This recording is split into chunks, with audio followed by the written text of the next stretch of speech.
Hello guys, ito yung early rotation ko kay Nolan guys. Since naka core purple sila, so pwede natin yan invade guys. Sorry nga pala guys ha, di ako maalam mag Tagalog talaga.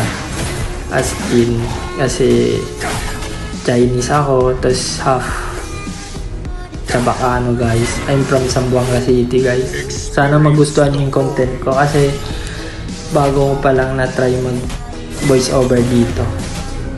Kahit nga ako guys, natatawa ako sa Tagalog ko kasi hindi ko siya ma-pronounce ng maayos.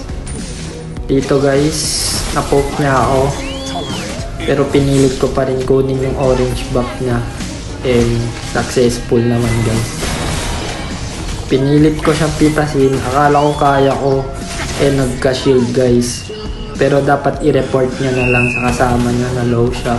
Pero napita siya ng silong dun guys. So hindi siya magpo-pour dun guys, ni-report ko ulit. Tapos ito na yung mga nangyari guys. Panoorin nyo na lang. Nga pala guys, first time ko pa lang mag voice over. And ninenervyos pa ako guys. And sana magustuhan nyo guys.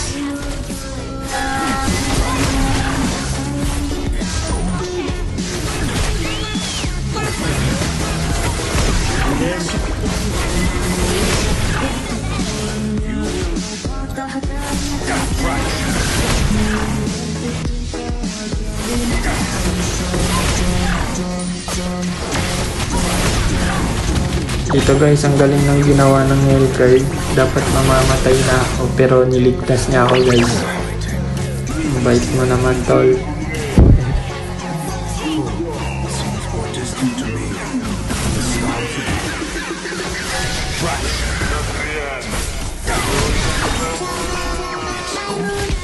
Sayang guys, naputol yung record natin dito. Gawa nga ng full memory yung phone ko. So mamaya magdi-delete na lang ako ng mga video sa gallery ko. So sana guys nagustuhan yung content ko.